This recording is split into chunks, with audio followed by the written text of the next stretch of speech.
हा गोल्डचा चार्ट आहे. तुम्हाला मी दाखवतो. इथं मी बाईंग साईडला ट्रेड प्लेस केलेला आहे गोल्डमध्ये. लेट्स सी काय होतं आहे. एस एल आपलं बघू शकता इथंच आहे, ह्या कॅन्डलच्या खाली एस एल इथे आणि टार्गेट एक $4 ठेवलेलं आहे. आय होप की मार्केट वर जाईल. असं का म्हणतो आहे तुम्हाला मी ते रिझन सांगतो. सगळ्यात पहिल्यांदा आपण मोठ्या टाईम फ्रेमवरती जाऊया. हे बघू शकतो, हे जे कॅल्क्युलेशन आहे ह्या रेंजपासून हे कॅल्क्युलेशन झालेलं आहे. ओके, आणि आता ह्या कॅन्डलपासून ते मार्केट इथे यायला पाहिजे. That's it. पण इथं आता सध्या काय सिच्युएशन झालेली आहे बघू शकता तुम्ही. तर ह्या जो लोअर बॉक्स आहे तर ह्या लोअर बॉक्सची 50% लेवल ही आहे. तर ह्या लेवलला मार्केटने या कॅन्डलने ब्रेक केलेले आहे बघू शकता. तुम्हाला दाखवतो, हे कॅन्डलने ब्रेक करून वर क्लोजिंग केलेली आहे. तर मी इथं बाय केलं आहे मार्केट इथं जाण्यासाठी. आता ही ह्याची 75% आहे, म्हणजे दॅट्स इट. हे 50% आहे, हे वरचं 50% आहे. तर आपण एक टार्गेट इथं पण ठेवलं आहे इथं ब्रेक केल्यामुळं. एंट्री बघू शकता आपली कशी बसली. तर आय होप की मार्केट इथंपर्यंत जाईल, हे आपलं टार्गेट अचीव होईल बघू शकता. इथं टूल लावूया म्हणजे तुम्हाला नीट समजेल.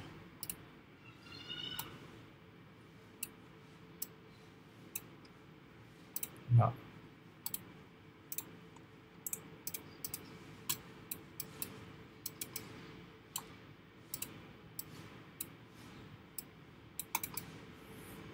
आय थिंक जर सपोज ह्याचा एस एल गेला तरी काही अडचण नाही, कारण की माझ्या ह्याच्यानुसार माझ्या प्रेडिक्शननुसार तर ह्या मार्केटला इथंपर्यंत तर जायला पाहिजे. इथून एक सेलिंग परत येऊ शकते. असं का म्हणतो आहे मी, मार्केटने जेव्हा ह्या कॅन्डलने 50%च्या वरती ब्रेक केला तेव्हा एक सपोर्ट इथं बनू शकतो. इथं सपोर्ट बनून ही खालची रेंज जी पेंडिंग आहे ती पेंडिंग रेंज कंप्लीट करू शकते. सपोज नाही केलं तर इथं बघू शकता, कारण की काय झालेलं आहे मार्केट मोस्टली ह्याची प्रोबॅबिलिटी अशी पण असते की ही जी 50% जी आहे ती लेवल हे बघू शकता. ही 50% लेवल आहे. ओके, आता ही 50% अजून लेवल काढली म्हणजे थोडक्यात 75%. तर मार्केट 75%ला येऊन रिजेक्शन मारते. प्रत्येक कॅन्डल इथे रिजेक्शन मारलेले आहे. तर इथं आपण एक म्हणू शकतो की 70%ला पण मार्केट इथं रिव्हर्सल होऊ शकतं. ही कॅन्डल पण आपली बाईंग कॅन्डल म्हणून आपण ओळखू शकतो. पण हे असं करणं चुकीचं ठरेल का, कारण की खालची पेंडिंग खालची मुवमेंट जी आहे, खालचा गॅप हा पेंडिंग आहे. मार्केट इथून रिव्हर्सल होऊ शकलं असतं इथं खाली येण्यासाठी. पण मार्केटने 50%च्या वर ब्रेक केल्यामुळं आपण एक अंदाज लावतो की मार्केट इथून इथं जाईल ह्याच्या 50% लेवलला आणि इथून एक स्ट्रॉंग रिजेक्शन येईल डाऊन साईडला. तर आपण हा मोमेंट का सोडायचा, तर हा आपण बाईंग मोमेंट कॅप्चर करायचा प्रयत्न केला आहे. म्हणून आपण इथं बाईंग साईडला एक ट्रेड प्लेस केलेला आहे. आता जे असेल ते रिझल्ट तुमच्या समोर येईलच. बघू आता काय होईल ते.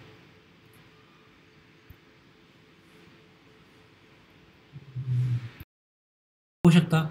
आता सध्या आपलं टार्गेट कंप्लीट झालेलं आहे. आपण एका मिनिट टाईम फ्रेममध्ये बघितलं होतं ना, हे बघा टार्गेट ऑलमोस्ट डन. तर बघू शकता, तुम्हाला चार्टमध्ये पण दाखवतो आपल्या गोल्डच्या. कुठे गेलं गोल्डचा, हा इथं हे बघू शकता.